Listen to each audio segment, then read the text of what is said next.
साहब जो आपके यहाँ के प्रत्याशी है, मैं चाहूंगा कि ऐसा नेता पूरे देश में इसलिए होना चाहिए कि सुख में तो सभी लोग खड़ा होते हैं। मैंने देखा है कि शादी ब्याह हो, कोई सुख का कार्यक्रम हो, खुशी के कार्यक्रम में तो सब लोग खड़े होते हैं, लेकिन ये हमारा एमएलए कैसा है जो दुख में मुसीबत में अपनी कौम के सामने खड़ा रहता है। मैं आप लोगों से कहना चाहूंगा कि ज्यादा से ज्यादा तादाद में इस बार वोट करना है। कांग्रेस पार्टी के लिए वोट करना है, इसलिए करना है क्योंकि कांग्रेस की सरकार हरियाणा में बनने जा रही है, और जब कांग्रेस की पार्टी की सरकार हरियाणा में बनने जा रही है तो हम सबकी जिम्मेदारी है कि हमारा विधायक उस विधानसभा में पहुंचे और आपकी बात को मजबूती के साथ विधानसभा में रख सके। मैं आपके सामने कहूंगा, एक आखिरी 2-4 बातें जरूरी थी, इसलिए आपके सामने कहूंगा, ज्यादा वक्त नहीं लूंगा, कि ये पूरा मेवात का इलाका, पूरे शहर आप समझ लीजिए, पूरा मेवात का जो पूरा इलाका है, इसमें नूह भी आ गया और मेवात के दूसरे इलाके भी आ गए। मैं आपसे कहना चाहूंगा कि पूरे देश में 750 से ज्यादा जिले हैं, लेकिन सबसे पछात अगर पिछड़ा हुआ कोई जिला है तो वो नूह जिला है। ये बड़े दुर्भाग्य की बात है। इसके जिम्मेदार कौन है मैं उसमें नहीं जाना चाहता, लेकिन 10 साल में जो विकास होना चाहिए था इस बीजेपी के शासन में वो विकास यहाँ तक नहीं पहुंच पाया। यहाँ पर हॉस्पिटल तो है लेकिन इसमें डॉक्टर नहीं है, स्कूल है लेकिन टीचर नहीं है, रास्ते जा रहे हैं लेकिन सड़क नहीं है। मैं आप लोगों से कहना चाहूंगा कि सभी का अधिकार है, इस देश में सभी लोग बराबर है, इस देश के संविधान ने हमें अधिकार दिया है, समानता का अधिकार। इसलिए अगर डेवलपमेंट होना है, विकास होना है तो सबका बराबरी होना है। मैं ज्यादा बात नहीं कहते हुए मैं इस शेर के साथ अपनी बात खत्म करूंगा कि नशेबंद में नशेबंद इस तरह तामीर करता था। ये शेर बात हमारे मोहम्मद खान साहब के लिए, नशेबंद इस तरह तामीर करता जा, कहाँ जाओ पिछलियां गिरते गिरते खुद बेजार हो जाए। Thank you very much. जय हिंद, जय बहुत बहुत शुक्रिया। मैं इस बीच प्रोग्राम की कड़ी को आगे बढ़ाते गुजारिश करूंगा रमेश कामरा जी से, वो आए और 2 मिनट में अपनी बात रखें। रमेश कामरा जी। नमस्कार भाइयों, रिस्पेक्टेड हमारे आज के मेहमान जो दिल्ली से चल के यहाँ प्रचार के लिए आए हैं, जिनको परिचय की जरूरत नहीं है, उनके नाम की जोरदार तालियां बजाइए। मिस्टर प्रताप भाई मोहम्मद खान जी मंच में विराजमान, कांग्रेस पार्टी के कार्यकर्ता, तो उन सब जो क्योंकि सरपंच भी है लेकिन वो भी आज की डेट में कार्य करता है हमारे भाई मोहम्मद के लिए। जो जनता बैठी है वो भी कार्य करता है। मैं आपको छोटा सा परिचय देता हूँ। मैं भी मेवात का बच्चा हूँ, दयानंद स्कूल पढ़ा, 10वीं की नगीना कॉलेज से ग्रेजुएशन किया, MA इकोनॉमिक्स राजस्थान से किया। मैं उसके बाद विदेश मंत्रालय में लगा, विदेश मंत्रालय में भारत सरकार की में कई दूतावासों में सेवा करके आया हूँ।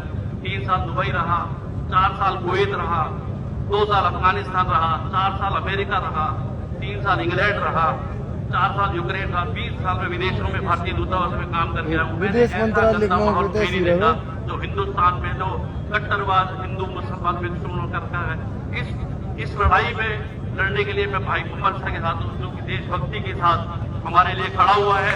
एक पढ़ा लिखा इंसान है, एक पढ़ा लिखा इंसान है जिसको AICC ने पूरे डोजियर देख के टिकट दिया है। काफी लोग कंपटीशन में थे, सब लोग देखे जाते हैं, उन्होंने सब कुछ देखा और भाई मोहम्मद का देखा कि उनका रिकॉर्ड, उनका पढ़ा लिखा, उनका इंजीनियर होना, और जब विधानसभा में बोलता है वो भी देखा जाता है। वो विधानसभा में बात करता है सड़कों की, विधानसभा में बात करता है, जब वो विधानसभा में बात करता है हॉस्पिटल की, विधानसभा में उठाता है पानी की बातें, वो बातें तो आती नहीं है, क्यों दूसरी बातें उड़ाते रहते हैं। भाई के साथ मैं खड़ा हूँ, भाई के साथ छिड़का का बाजार खड़ा है, भाई को छिड़का में भी भाई एक लाठी जीतेगा तो हमारे प्रताप गढ़ी साहब बैठे हैं, हमारी आवाज पहुंचाएंगे। भाई मंत्री बन के आना चाहिए, छिड़का के लिए सरकार तो बनी रही है। आज तो कांग्रेस पार्टी, भाई मोहम्मद, राहुल गांधी, सोनिया गांधी, धन्यवाद। जय हिंद, जय भारत, जय मेवात। बहुत बहुत शुक्रिया कामरा जी। प्रोग्राम की कड़ी को आगे बढ़ाते हुए मैं कितना बड़े बोलो करूंगा कि हमारे मेहमानों का सरकार की तरफ से बड़ी माला पहनाकर उनका स्वागत करें। मैं चाहूंगा पटना से एक बार जोरदार तालियों से उनका स्वागत किया जाए। चौधरी हुसैना से मैं गुजारिश करूंगा आप बड़ी बात हुसैना। हुसैना जी चौधरी हुसैना। आप आए।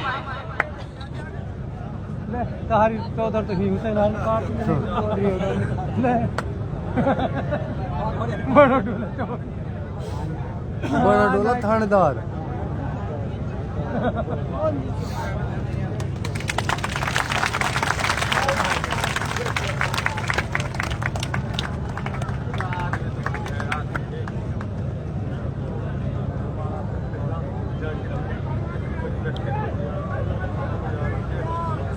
ये रखे अपन में धंधे मारा काम आए खपा दीजिए। और दोस्तों क्या साथियों प्रोग्राम की कड़ी को आगे बढ़ाते हुए मैं गुजारिश करूंगा बहुत ही काबिल एहतराम जो प्रदेश प्रवक्ता कांग्रेस कमेटी के भाई इस हाथ से एक साथ से वो आए और अपनी बात रखे। मैं चाहूंगा पर जोरदार तालियों से उनका स्वागत किया जाए भाई से एक साथ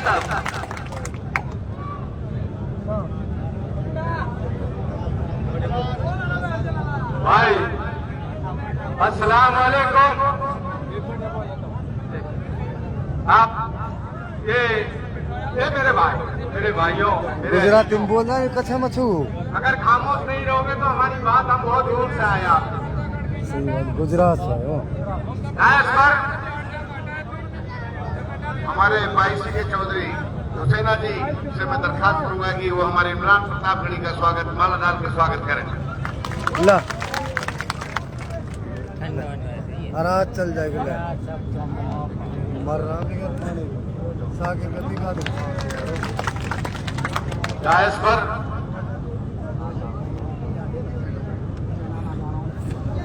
एक ऐसी शख्सियत जिसने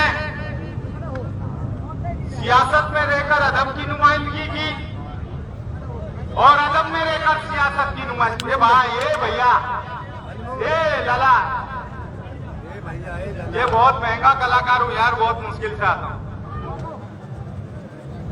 दरिया को जो हम खा के मैं धारे पे आ गया, लेकिन मैं बच बचा के किनारे पे आ गया। मुझको बुलाने वालों की उम्रें निकल गई, लेकिन मैं तेरे एक इशारे पे आ गया। वो इशारा 2019 में मामन खान ने किया था।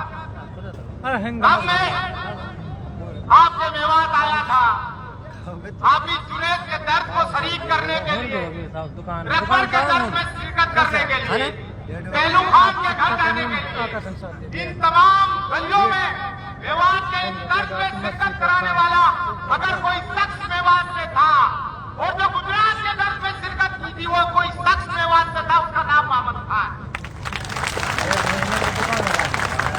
लेकिन यही कहा जाएगा दोस्तों, एक कदम कदम पे सितारे उतर के आएंगे, तेरे नसीब में तारे उतर के आएंगे। सहारा बन के निकल घर से बेसहारों का, तेरी मदद को फरिश्ते उतर के आएंगे। मैं बात कर रहा था भाई इमरान प्रतापगढ़ी जी की। दोस्तों जब पूरी कौम को गुमराही में गफलत में धकेल दिया गया, ऐसे माहौल में पूरे मुल्क में अगर कोई शख्स चीख रहा है, चिल्ला रहा है, कोई शख्स हमारे दर्द में शिरकत करता है, कोई शख्स हमारी क्रिया में उठता है, कोई शख्स हमारे दुख में खड़ा होता है और बेबाक होकर बोलता है, उस शख्स का नाम इमरान प्रतापगढ़ी।